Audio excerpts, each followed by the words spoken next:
about gravity. Gravity, exactly, you know, would drain down the back of his throat. Lisa, is Paul making a good point there, especially so there could be an explanation, a hypothesis of how blood or DNA might not be on the hands of Trayvon, but what about any type of bruising or inflammation of Trayvon Martin's hands from being in a fight like that?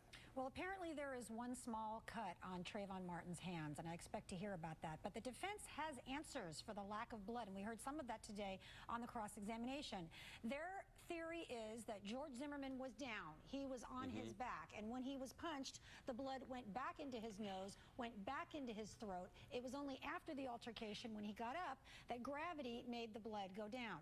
They also pointed out that it was a rainy night. They've said that Trayvon Martin's hands were not properly bagged. If that's the case, that would seem to be an error by law enforcement. And they've been developing the theory yesterday and today that George Zimmerman may have exaggerated out of the panic response. And they even got Chris Serino, the lead detective, to agree with that. That, okay, maybe he wasn't pounded 25 or 30 times as he's indicated. Maybe it was considerably less than that. He was just so afraid that he exaggerated. Exaggerated, a much more positive word than lied.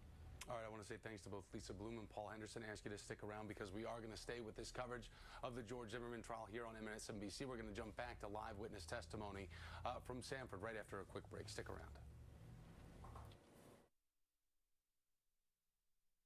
This is Kevin. To prove to you that Aleve is the better choice for him, he's agreed to give it up. It's today? We'll be with him all day as he goes back to taking Tylenol. That was okay, but after lunch, my knee started to hurt again, and now I gotta take more pills. Yep. Another pill stop. Can I get my Aleve back yet? For my pain, I want my Aleve. Look for the Easy Open Red Arthritis Cap. Wait a sec. I found our colors. We've made a decision. Great. Let's go get you set up. We need brushes. We should check out our workshops.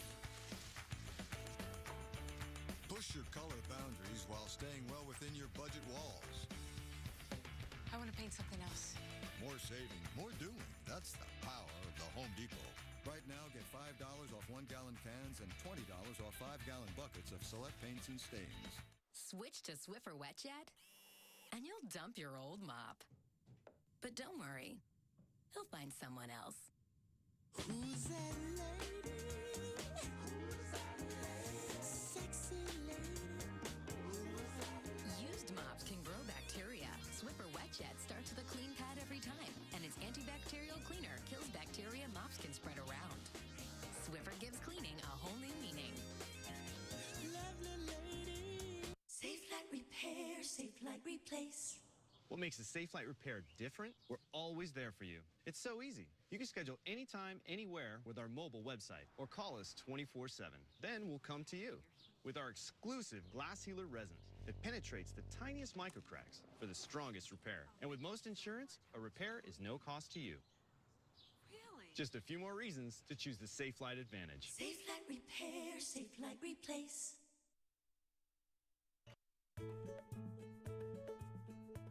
Follow the red, white, and blue to Toyota's July 4th sales event and get big deals just announced for the holiday.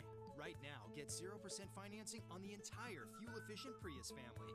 Plus, current Toyota owners get an additional $500 off Prius liftback or up to $1,500 cash back. Toyota's July 4th sales event ends July 8th. Hurry in to save big on the Prius you've been waiting for. Toyota, let's go places.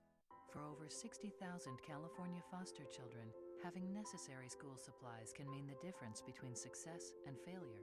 The day I start, I'm already behind. I never know what I'm going to need. New school, new classes, new kids. It's hard starting over. To help, Sleep Train is collecting school supplies for local foster children.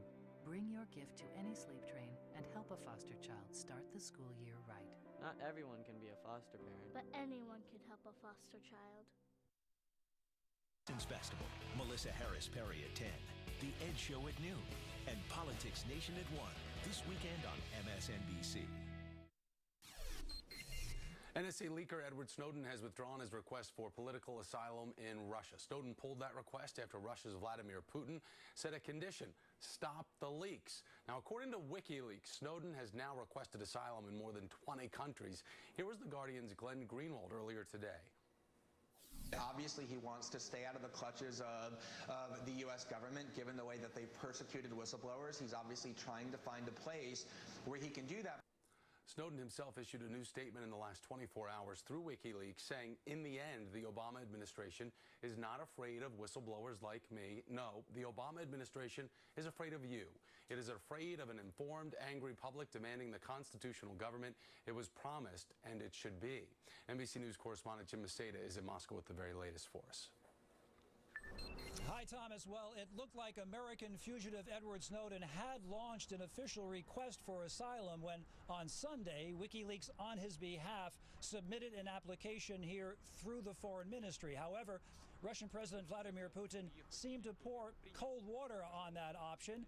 On Monday, yesterday, he said that if Snowden wants to stay in Russia, he can, but only if he stops leaking intelligence that is, quote, damaging to U.S. partners. However, the Kremlin announced today that Snowden must have reconsidered his position because he withdrew his application. Meanwhile, Snowden has applied for asylum in at least a dozen countries, as many as 20, according to WikiLeaks, while he lives on in that transit zone, that no man's land at Moscow's Sheremetyevo airport, including the country of Venezuela. Now, today, visiting Moscow for business reasons, Venezuelan President Nicolas Maduro defended Snowden as a fighter for human rights, as someone who should be protected. But when NBC News asked him if, as rumored, he was going to fly Snowden out of Moscow anytime soon and back to Venezuela on his presidential plane, he laughed and replied, quote, "I'm only taking back the good gas and oil agreements I've signed here." Thomas, back to you. That was NBC's Jim Maseda reporting from Moscow. Jim, thank you. Well, mass protests, they continue to grow in Cairo with the deadline looming for Egypt's president. You're looking right now at Tahrir Square. That's the center of the revolution 2 years ago, packed once again with people for a third straight day. The clock is running down on this ultimatum that's been given to Mohamed Morsi from Egypt's military. That ultimatum expiring tomorrow. And within the last few hours, Morsi's office tweeted out a photo showing him meeting with the country's defense minister and prime minister. Several members of Morsi's cabinet and two of his spokespeople have already jumped ship. NBC News foreign correspondent Ayman Mohadeen joins us now from Cairo. And Ayman, we know it means business when Egypt's army, the independent army, gets involved to give this ultimatum. What are the options for Morsi as the calls for his ouster grow louder? Well, Thomas, that's $1 million question that really, right now, nobody has a clear answer to. From the position of the Muslim Brotherhood and President Morsi, he intends to stay in power. All indications are that he is going to fight every chance he gets to be forced out of office, saying he is the democratically elected leader. The question is, can they right now create some kind of power-sharing agreement between President Morsi and the political opposition that can pave the way forward for early elections? Keep in mind, early elections was one of the main demands of the protesters over the past several weeks, and they say that that is going to be the only way they are going to withdraw from the streets. And that really depends on whether or not some kind of agreement can be reached in the next 20 hours. It does not seem so far that that is likely to happen, but that is one possible scenario. Thomas? And do the protesters, do they feel encouraged by the fact that they saw the military helicopters fly over, giving that signal to them that they had intervened with some type of prospect for a solution? Absolutely. The people in Tahrir Square, those that signed the petition calling on President Morsi to step down from office, they're viewing the military statement one way. It is an ultimatum for President Morsi to solve this problem or leave office. And there's no chance that he's going to solve it in the way that he has attempted to in the past that would satisfy them. The way they're looking at the military's involvement now is that the military has sided with the people and is now asking the president to listen and meet all of their demands, including stepping down from office or at least ending the political stalemate. We'll continue to watch the clock together. NBC's Ayman Mohadeen reporting from Cairo. Ayman, great to see you. Thank you, sir. All right, so we continue to stick with our coverage of the George Zimmerman trial here on MSNBC. They are in a court recess right now. We're going to jump back to live witness testimony from Sanford after this quick break.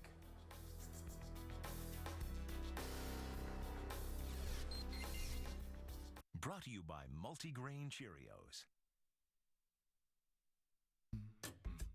Made just a little sweeter.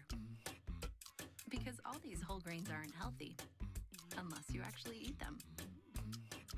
Multigrain Cheerios, also available in delicious peanut butter. Healthy never tasted so sweet. What if we took all this produce from Walmart and secretly served it up in the heart of peach country? It's a fresh over. We want you to eat some peaches and tell us what you think. They're really juicy. It must have just come from the farm. This right here is ideal for me. Walmart works directly with growers to get you the best quality produce they've ever had. What would you do if I told you all this produce is from Walmart? Wow! Is it really? Find fresh peaches and all your quality produce backed by our 100% money-back guarantee. Walmart. You want a closer look, but the naked eye can only see so much. Squinting doesn't help, and binoculars are big, bulky, and expensive. Introducing Zoomies, the compact, hands-free, high-power binoculars you wear like sunglasses. Zoomies gives you instant 300% magnification that brings everything up close. Look closer. Zoomies binoculars utilize the same vision magnification technology of expensive, high-power binoculars and condenses it into microvision lenses that adjust easily with a turn of the focus dial and magnify up to 300%. With Zoomies, you'll enjoy Mother Nature up close. You'll be so close to the action, you'll feel the excitement. And you'll have a front row view of the big game, even from the cheap seats. Holding heavy binoculars is tiring on your arms and heavy on your neck. But Zoomies binoculars are so light, you'll forget you even have them on. And when your head follows the action, so does Zoomies hands-free. You can even switch on the sunshade to eliminate glare without switching to sunglasses. And they're the clear choice of bird watchers, hunters and outdoorsmen, sports fans, and anyone who leads an active lifestyle. You'll be amazed at what you've been missing. They're great for reading books and fine print in newspapers. You'll love them for hobbies, arts and crafts, sewing and stitch work. And they turn any TV into a big screen TV. And best of all, they fold and store easily in shirt pocket or purse. You can pay $200 for bulky binoculars, or you can get Zoomies at the factory direct price of only $10. Order now and get this handy neck lanyard and travel storage bag absolutely free. But wait, order now and we'll double the offer and send a second complete set free. Just pay separate processing and handling. That's 2 complete sets of Zoomies binoculars for just $10. See what you've been missing and zoom in on the action with Zoomies. Here's how to order. To order Zoomies for $10 plus processing and handling, call 1-800-785-9838 or order online at buyzoomies.com. And acid. Sorry, I have gas. But you relieve gas, no? Not me. That's his job. True, I relieve gas fast. GasX is designed to relieve gas. GasX, the gas expert. After a short recess, the trial has now resumed with a new witness in George Zimmerman's case. This is Mark Osterman, who is George Zimmerman's close friend, who George Zimmerman actually stayed with this man and his wife after the shooting of Trayvon Martin. Let's listen. Yes, he is. See, the person just stood up. Yes, he is. Your Honor, the record reflect the witness identified defendant, George Zimmerman. The record will so reflect. And how long have you known him approximately? At least 5 years. Okay. And you knew him back in February of 2012, is that correct? Yes, I did. Okay. And would you consider him a very good friend? Best friend I've ever had. Okay. I want to draw your attention to February 26th, February 27th, the evening of February 26th, 27th. Did you get a call and you end up responding to the retreat at Twin Lakes? I did. And did you meet the defendant's wife, Shelly Zimmerman, there? I did. Okay. Later the following morning, early morning of the 27th, did you come into contact with the defendant, George Zimmerman? Yes, I did. Okay.